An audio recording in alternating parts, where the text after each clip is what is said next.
প্রিয় রংপুরবাসী ভাই ও বোনেরা, আসসালামু আলাইকুম। বৈষম্য বিরোধী আন্দোলনে সিপাহসালার শহীদ আবু সাঈদের জন্মভূমি রংপুরে আসতে পেরে আমি নিজকে অত্যন্ত ভাগ্যবান মনে করছি, অনুপ্রাণিত বোধ করছি।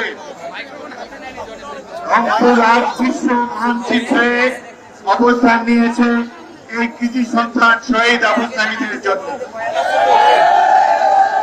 আমরা এতদিন বইতে পড়েছি বিপ্লবের কথা, শুনেছি ফিডেল ক্যাস্ট্রো, চে গুয়েভারা এবং অন্যান্য বিপ্লবীদের কথা।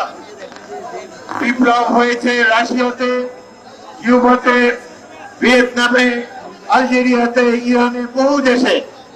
আজকে আমরা ভাগ্যবান, চোখের সামনে আমরা এখানে বৈষম্য বিরোধী ছাত্র এবং বিএনপি সৈনিকদের মিলিত প্রচেষ্টার ফলে একটি যুগান্তকারী বিপ্লব দেখতে পেরেছি। বাংলাদেশের একটি মাত্র জেলা মুক্তিবাহিনী দখল করেছিল, সেটি হলো মেজর জিয়াউর রহমানের নেতৃত্বে 14 ডিসেম্বর তারিখে আমরা সিলেট জেলা দখল করেছিলাম। আমি সেই আক্রমণের নেতৃত্ব দিয়েছিলাম। আমাদের 18 জন সৈনিক শহীদ হয়, পাকিস্তানিদের হতাহতের সংখ্যা আরো অনেক বেশি। যে 500 ছাত্রকে নিয়ে যুদ্ধ করেছিলাম তাদের মধ্যে 100 জন সম্মুখ যুদ্ধে জীবন দিয়েছে। কিন্তু এবার জুলাই আগস্টে যে ছাত্ররা মাঠে নেমেছিল তারা ছিল নিরস্ত্র। নিরস্ত্র তরুণদের এই সাহস সারা বিশ্বব্যাপী নন্দিত হয়েছে। আজকের আধুনিক বিশ্বের মানুষ কল্পনা করতে পারে না, হেলিকপ্টার থেকে এই ফ্যাসিস্ট বাহিনী 32 জন শিশুকে হত্যা করেছে গুলি করে। এদের বিরুদ্ধে নিরস্ত্র ছাত্র জনতা, বিএনপি সৈনিকেরা ঢাকা শহরে, বাংলাদেশের বিভিন্ন অঞ্চলে জীবন বিসর্জন দিয়েছে গণতন্ত্র প্রতিষ্ঠার জন্য। আমি রংপুরের সকল নেতৃবৃন্দ, সাধারণ মানুষকে অভিনন্দন জানাই। এই রংপুরের 12 জন সৈনিক জীবন দিয়েছে গণতন্ত্র এবং মানুষের ভোটাধিকার অর্জনের জন্য। শহীদ আবু সাঈদ সারা বিশ্বব্যাপী আজ বিপ্লবের প্রতীক।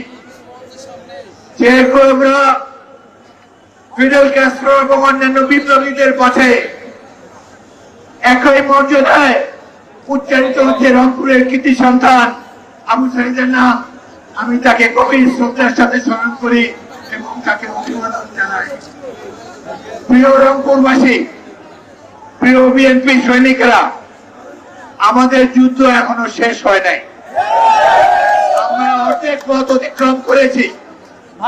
এই বিপ্লব সফল হবে যেদিন জনগণের একটি সুষ্ঠু নির্বাচনের মাধ্যমে জনগণ তাদের প্রতিনিধিদেরকে নির্বাচিত করতে পারবে।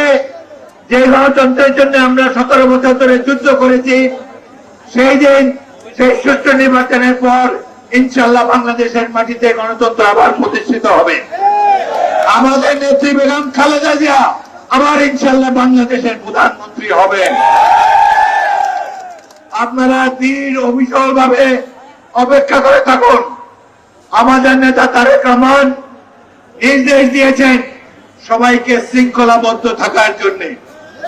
বিএনপি শহীদ জিয়ার দল, যার আদর্শ দেশপ্রেম, সততা, কিংবদন্তি, আমরা জিয়াউর রহমানের দল হিসাবে এমন কোন কাজ করব না যাতে করে বিএনপির মুখে কালিমা লিপ্ত হয়। আপনারা নিজেরা সাবধান থাকবেন, অন্যকেও সাবধান থাকবে। অনেক দুর্বৃত্তরা অপকর্ম করে বিএনপির নাম দেওয়ার চেষ্টা করবে, আপনারা সেখান থেকে সতর্ক থাকবেন। আমরা জিয়াউর রহমানের আদর্শ প্রতিষ্ঠিত করতে চাই বাংলাদেশে। যারা গণতন্ত্রকে পদদলিত করে রেখেছে গত 17 বছর, যারা অতীতেও সব দলকে নির্বাসিত করে পাঠশাল কায়েম করেছিল, এই দল গণতন্ত্রের শত্রু। আমরা গণতন্ত্রের শত্রুদেরকে গণতন্ত্রের মিত্র বলে গণ্য করতে পারি না। আমরা চাই বর্তমান সরকার অবিলম্বে নির্বাচন কমিশন গঠন করুন, গ্রহণযোগ্য ব্যক্তিদেরকে নিয়ে প্রয়োজন হলে রাজনৈতিক দল সমূহের সাথে আলাপ আলোচনা করে একটি ভালো নির্বাচন কমিশন আপনারা গঠন করুন। আমরা দীর্ঘদিন ধরে অনেক ত্যাগ তিতিক্ষার বিনিময়ে দ্বিতীয়বার স্বাধীন হয়েছে। আমরা প্রতিবেশী রাষ্ট্রের গোলাম হয়েছিলাম আওয়ামী লীগ প্রেসিডেন্টের কারণে।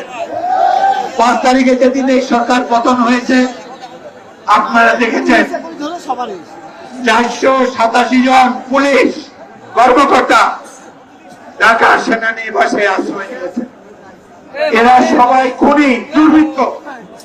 যশোর ক্যান্টনমেন্টে আশ্রয় নিয়েছে আরো কয়েকজন খুনি। জনরোষের ভয়ে যে পুলিশ বাহিনী জনগণকে নিরাপত্তা দিবে, তারা নিজেরাই খুনি বাহিনী হিসাবে নিজেরাই পালিয়েছে। একজন নেতা, পাখির নামে নাম, আওয়ামী লীগের সাধারণ সম্পাদক, তিনি বলেছেন